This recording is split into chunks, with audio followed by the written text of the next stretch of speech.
Hey everyone, how's it going? Welcome back to another episode of How You Getting Effed. You're watching Corgi Lumpur, and in today's episode, the person doing the effing over to you is not going to be a company, whether that's a company that's employing you at the moment or a company that's trying to sell you various shit that you don't need. It's not going to be a policymaker or a group of policymakers. It is not going to be the education system. It is not going to be your enemies. It is none other than the person in the mirror. And that is a person that is frequently ignored, but is also frequently at fault for many of the shortcomings that we've had in life. And that includes myself. I've been a victim of this person too. So this is going to be a bit of a 3-in-1 episode. It's how you're getting effed by yourself. It's going to be a little bit of feeding the trolls based on some comments in previous videos that I've made, because what is the internet today if we didn't feed a bunch of trolls in the last couple of decades to shape it up to what we have today. And it is also going to be a self-improvement, motivation style video and a sequel to a previous video that I made about how your mindset is holding you back from escaping the toxic employer that you always complain about to all your family and friends but never do anything about. So the mindset I'm talking about over here today is self-defeatism mixed in with a little bit of inferiority complex. So one of the things that people rarely get as advice is start your own business. Go do something that makes you free of being employed by someone else. And the problem with this is that it's not only rare advice, but the few times you get that advice, what I've noticed with many people that I know, especially in this part of the world, Asia, is that they start getting into this whole self-defense mode, I guess. And they start saying things like, oh, but that requires a lot of capital, which I don't have. I only have a limited amount of savings for my limited salary. So I'm not sure how you're gonna expect me to start my own business if I don't have any money to start that business in the first place. And then they start going into things like, oh, all those other people who are successful that you talk about, those people are rich, those people's parents gave them money, those people's rich uncles gave them money, those people's friends are connected and they gave them the capital to start their own business. And the whole freaking mindset of someone else has it better because they have a superior set of tools is just complete and utter bullshit, because there are businesses that you could start with low to zero capital. There are plenty of options that require low to zero starting capital financially and just requires at least an investment of your time. And those things are your stereotypical things like becoming a real estate agent, right? As much as people have negative stereotypes about that, there are honest real estate agents who are successful, who do make a good amount of money. And that is a business that you could start in your own time after work, because after all, most people are wanting to view properties, after their work hours as well. So it kind of overlaps perfectly with, your evenings or your weekends where you don't have your full-time job keeping you occupied. There's also becoming a stock trader, right? That's another business that is often looked down upon or even laughed at, because people don't believe that you can make money off the stock market and they think it's just gambling. But there are people who actually have structure and technique to what they do, who are able to make, income on the side at first. That's after they've come back from their full-time job, or even doing research and learning at their full-time job, because you don't actually work 40 hours a week. Let's face that reality. That whole 40 hours a week, or I worked 60 hours a week, I spent 80 hours at the office this week, is total bullshit, because the amount of time that you spend in front of the work computer and or at the office does not equate to the amount of work that you're actually doing. There's a lot of downtime that a lot of people don't like to talk about because they want to look like they're the most hardworking, loyal, faithful, high-performing employee at their job. Because what if someone else is listening about me talk about my day at work? I want them to believe that I'm the most hardworking person that they want to hire next whenever they have an opening at their company. So those are some options. You could start your own business online like I have in the past. So that's a good segue into some comment reading that I wanted to do today. We do have a few comments from one person who is a bit of a naysayer. And I expect that number to grow in the future. So when the time comes, I'll have to figure out how to pack as many naysaying, hating comments into one video and address all of them as much as I can. But for right now, we have this one guy. After watching that whole video where I talked about my business that I started at 10 years old, he says, "You didn't say the part, daddy's money." His splurging continues into the next video that I made about mindset, where he just has this barrage of comments that he's spewing out to discredit the video. So his first point is, the tangible point is to leverage some money from the bank, lenders, daddy, mommy, and open up a business. It's that simple, which this guy won't spit out. Total clickbait. Look, I did some research on my end and found out you started your own business at 12 years old, according to your previous post. Your research and or reading comprehension skills must suck then, because it literally says in the title of my video that I started the business at 10 years old, not 12. Can I ask where you leveraged the capital from to start the company? There is no 12-year-old kid in this world who has that kind of funds or the knowledge to run a business. Admit it that you had some help and we call it a day. So what this guy is trying to say is that as a 10-year-old kid starting an unofficial pirate bookstore at his desk in a public school, you need leverage and you need daddy and mommy's money, or you won't be able to start and run that business. I don't know what to say, man, because this same guy tells us that by your tone of your reply, we can all conclude that for sure you had some help. Please be professional when you're trying to explain yourself. I, for one, started a business with someone else's help. Before that, I was cleaning someone else's shit, like literally. I worked in a hotel as a housekeeper. I learned how a business operates and took the risk. You didn't explain anything in your video. Get your act straight.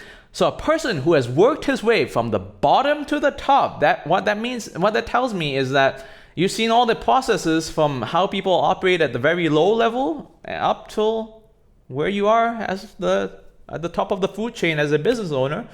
And you have the experience of running your own business. So tell me, how many millions of dollars does it take in daddy and mommy's money for a 10-year-old to start a bookstore at school, paying zero rent, zero taxes, zero licensing, out of his backpack? How much does it take? Because maybe I'm the one in a privileged position over here, but my mom and dad bought me all those art supplies, and I gladly pocketed the cost of all those things as well. But that couldn't have been more than $20 a week in capital? $20 a week, eh? That must make my parents filthy rich. He also goes on to say about escaping the whole life as an employee. The answer is to open up your own business. Another answer is being born rich, inheriting your parents' money. This video is just a clickbait to earn money for YouTube. Remember, this guy is a gatekeeper, and they always give the wrong advice. First of all, man, I don't know, man. I don't do that whole pronouns thing. Just saying. And second, this channel, I'm not sure if you noticed, has something like 93 subscribers. And like I said in the previous video, I don't do YouTube as my full-time job, and I never plan to. So what are you talking about over here? What are you talking about? I don't know if this guy's serious or if he's just trolling. If he's trolling and I fell for it, well, I did volunteer to feed the trolls today. Did I say at the first minute of this video? This guy is a perfect example of that whole mindset where, oh, everyone has help. Oh, it's impossible to do anything by yourself if you don't have any help, whether that's in the form of networking or finances or something else. You must rely on someone else at the end of the day in order to be a success. There's no way out whatsoever but from being an employee unless you're well connected or born in the right family. That is some utter bullshit. And oh, so just so we're clear, I was born in an upper middle class family at the time. Nowadays it's probably middle class compared to all those people who are just printing money from God knows where and buying multiple designer handbags, my multiple properties, buying multiple luxury cars, going on multiple vacations a year. We didn't really have that life when I was younger, but we were comfortable. And It's a longer story with my dad, but long story short is the most and latest thing that he's paid for was my education, which was done in the United States, and he paid somewhere to the tune of 150 to 200,000 US dollars at the time. But he has never, ever spent a single cent on my business ventures or whatever you want to call them. In fact, he actually thinks of me, and he has told his friends, right? Friends in high places too, right? At the golf course, multiple times, sometimes in front of my face, quote unquote, he is the most useless person that I've ever seen. He will never make it in life. He referring to me, of course. I don't know what he does in front of the computer every single day, but he will never make it in his life, and he will be a useless person. He is a useless guy, just like his mom. That's what my dad used to tell his friends from, I don't remember the exact age. It must have been when I was 13 in high school or so, all the way up till recent years when I had been working for some time already. So that's the kind of dad that I have. So ain't counting, never counted, won't count on him spending a single dime on any of my business ventures. In fact, the few times that I've told him about the businesses that I've started, his comments were to the tune of, "Are you sure that will work? Are you sure you're not scamming people? Are you sure this is a bright idea? Are you sure it will be not a waste of time?" So he's permanently bearish on everything that I do. And we'll get into this in a longer, different video. But I just wanted to put it out there in case someone brings up in the future more of daddy's money. The best daddy's money that I've ever had was the payments to my university degrees, and that's about it. That's the latest support that I've gotten, which was many years ago, and I have not been on any daddy's money ever since I left the home over a decade ago. There's a lot of different business ideas that are floating around out there, and the problem again is back to that whole mindset. People don't stop to think. They just want to scroll their goddamn social media and burn the rest of their day, right? You're spending maybe 10 hours, 12 hours a day at work, including your commute, right, to and from the office, but you still have 4 hours left. You could eat into some sleep and get 6 hours out of that, right? There's plenty of time for you to think about what business to start, and not every single business requires a small loan of $1 million. No one is asking you to go borrow even 100K from the bank and start your own business. Like I said, there's a lot of different avenues which are low to zero capital. I'm a cheap fuck, right?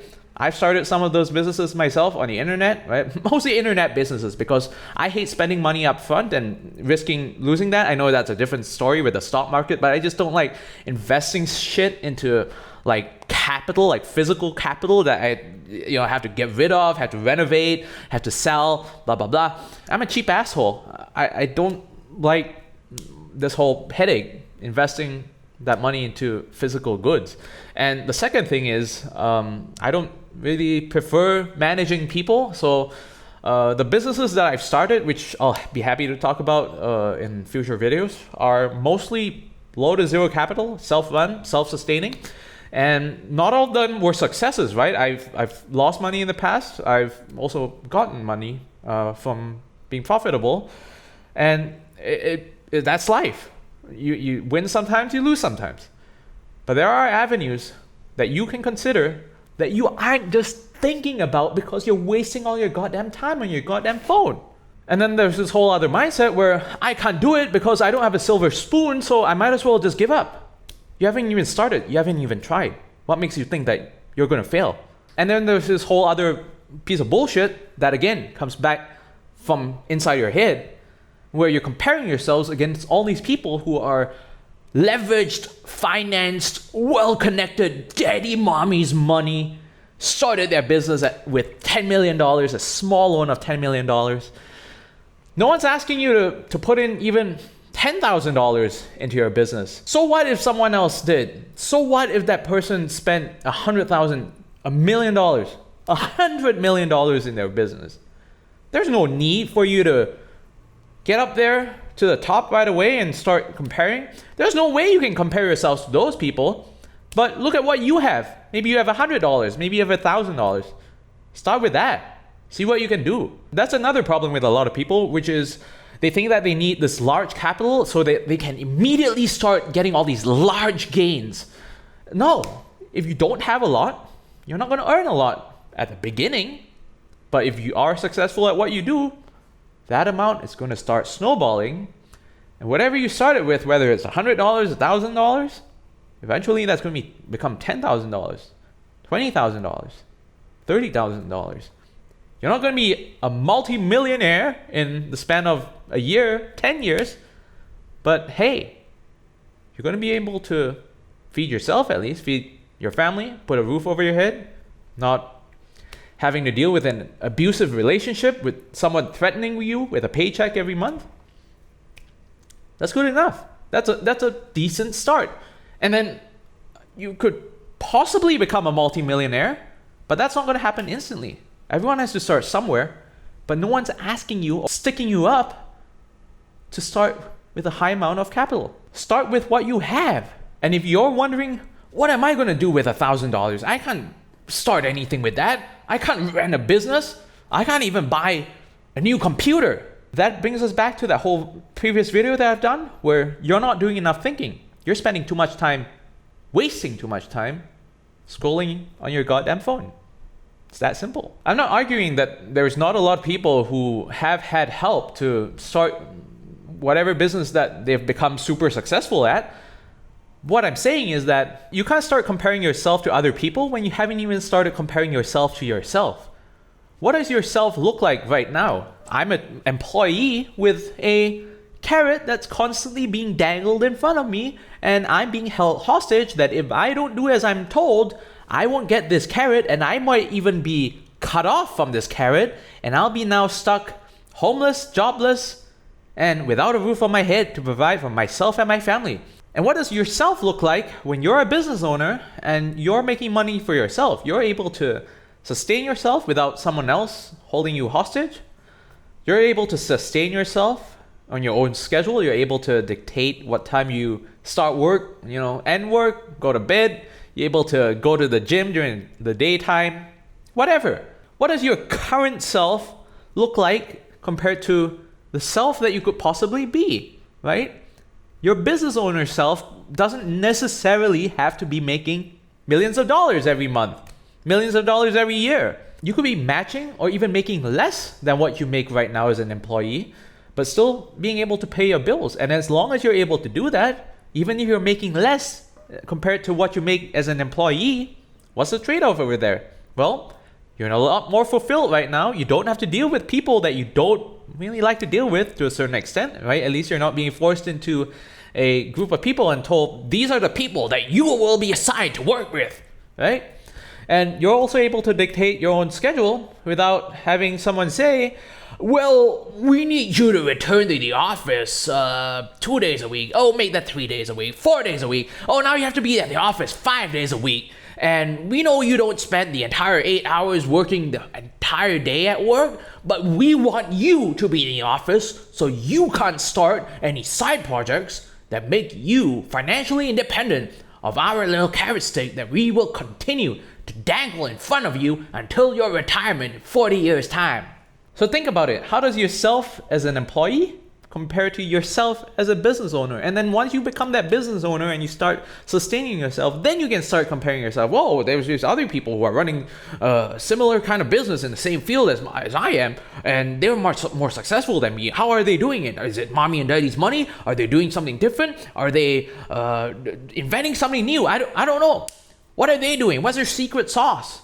Whether that's a fair secret sauce or an unfair secret sauce, that's when you can start doing those comparisons. But when you're not even at that position, you're down here, you don't have the right to start saying, well, I can't start a business in the first place because those people up here are on tens of millions of dollars from mommy and daddy, and I'm just an employee earning $7,000 a month. So I will just continue being an employee because I don't have millions of dollars in leverage, and that's how it is. That's my fate in life, and that's their fate. So if you realize from this video that you have that little voice in your head that keeps telling you that you can't do it because all those people were so much better when they started and you're just this little miserable WAGIE that can't do anything about life, so that's how you should deal with it. You need to tell that voice to shut the hell up, because that's precisely what's holding you back, right? The amount of scrolling that you're doing on your phone, on social media, right? Whether that's brain rot content or news and gossip about your friends and family that you don't really care about, that doesn't impact you whatsoever,